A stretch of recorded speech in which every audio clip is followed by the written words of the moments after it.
இந்த ஐபிஎல் ஆக்ஷனோட பெரிதும் எதிர்பார்க்கப்பட்ட பிளேயர் ரிஷப் பண்ட். எல்லாருமே சொன்னது இவர் தான் அதிக பிரைஸுக்கு போவார் அப்படின்னு. அதே மாதிரி ஐபிஎல் வரலாற்றிலேயே இருக்கிறதுலே அதிக பிரைஸான 27 கோடிக்கு ரிஷப் பண்ட்டை எல்எஸ்ஜி எடுத்திருக்காங்க. இதுதான் ஐபிஎல் ஹிஸ்டரியிலேயே ஒரு பிளேயருக்கு அதிக தொகை கொடுக்கப்பட்ட ஏலமாக இது பார்க்கப்படுது. இதுக்கு முன்னாடி யார் இருந்தா அப்படின்னு சொல்லி பார்த்தோம்னா மிச்சல் ஸ்டார்க் 24.75 கோடி போன மினி ஆக்ஷனில் கேகேஆர் அவரை எடுத்திருந்தாங்க. இந்த வாட்டியே அவருக்கு முன்னாடி அந்த ரெக்கார்டை வந்து ஸ்ரேயஸ் ஐயர் பிரேக் பண்ணார். அவரை 26.75 கோடிக்கு பஞ்சாப் எடுத்திருந்தாங்க. அதை பிரேக் பண்ணி எல்எஸ்சி 27 கோடிக்கு ரிஷப் பண்ட்டை எடுத்திருக்காங்க. இதுதான் இப்போ ஒரு பிக் பிரேக்கிங் அப்படின்னே சொல்லணும். இந்த ஆக்ஷன் ரிட்டென்ஷன் லிஸ்ட் வந்தப்போயே பெரிய சர்ப்ரைஸ் என்ன அப்படின்னா டெல்லி கேபிட்டல்ஸ் ரிஷப் பண்ட்டை வெளியில் விட்டது தான். ஏன்னா ரிஷப் பண்ட் அப்படின்றவர் ஒரு முக்கியமான இந்தியன் விக்கெட் கீப்பர் பேட்ஸ்மேன். எக்ஸ்ப்ளோசிவாக இருப்பார். இன்டர்நேஷனலில் அவ்வளோ ரன்ஸ் அடிச்சிருக்காரு.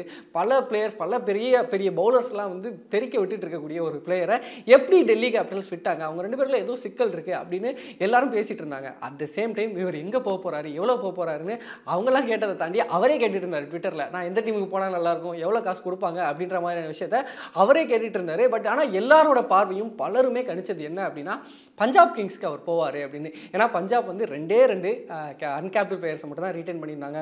பர்ஸ் வேல்யூ 110 கோடி கிட்ட வச்சுருந்தாங்க. அதையெல்லாம் தாண்டி அங்கே வந்து ரிக்கி பாண்டிங் வந்திருந்தார் மென்டரா. ஸோ ரிக்கி பாண்டிங் வந்து டெல்லியில் இருந்தப்போ Rishabh Pant and Ricky Ponting காம்போன்றது ரொம்பவே ஒரு நல்ல சக்ஸஸிவ் காம்போவாக இருந்துச்சு. அவங்க ரெண்டு பேருக்குமான கெமிஸ்ட்ரி நல்லா இருந்துச்சு.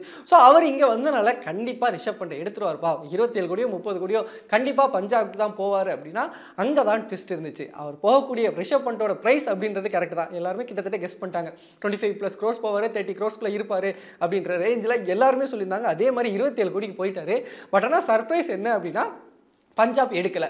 பஞ்சாப் வந்து ஸ்ரேயஸ் ஐயருக்கு போயிட்டாங்க. ஆனால் அந்த மார்க்கி செட்டில் முதல் செட் வந்து பிளேயர்ஸில் வந்து ஸ்ரேயஸ் ஐயர் முன்னாடி வந்திருக்காங்க. ஸ்ரேயஸ் ஐயரையுமே பஞ்சாப் வந்து டார்கெட் பண்ணியிருக்காங்க. ஸோ அதனால தான் அவங்க வந்து 26.75 கோடி வரைக்கும் எக்ஸ்டென்சிவாக போனாங்க ஸ்ரேயஸ் ஐயருக்கு.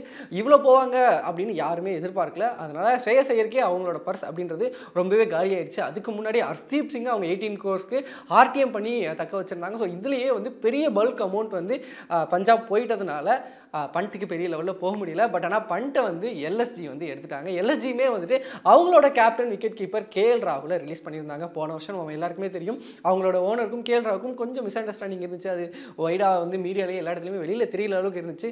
அதே தான் நம்ம ரிட்டென்ஷன்லையுமே பார்த்தோம். எல்எஸ்ஜி வந்து கேஎல் ராகுலை ரிட்டைன் பண்ணலை. அப்படி இருக்கும்போது அந்த இடத்துக்கு இப்போது ரிஷப் பண்ட்டை ஃபிட்டின் பண்ணியிருக்காங்க. ஸோ சிமிலராக ஒரு இந்தியன் பேட்ஸ்மேன் விக்கெட் கீப்பர் ஒரு எக்ஸ்ப்ளோசிவான பேட்ஸ்மேன். ஸோ இவர் எல்எஸ்ஜியில் எப்படி ஃபிட்டின் ஆக போகிறாரு, அங்கே என்ன மாதிரியான மிராக்கிள்ஸ் நடக்க போகுது, இவரை இப்போ கேப்டன் அனௌன்ஸ் பண்ண போகிறாங்க. அதே மாதிரி பஞ்சாபில் வந்து ஸ்ரேயஸ் ஐயரை கேப்டன் அனௌன்ஸ் பண்ண போகிறாங்க. ரெண்டு முக்கியமான பிக் நேம்ஸ்ன்றது இந்த ஐபிஎல் இவங்க ரெண்டு பேராக தான் இருந்துச்சு. ரெண்டு பேருமே ரெண்டு டிஃப்ரெண்ட் டீம்ஸ் எடுத்திருக்காங்க.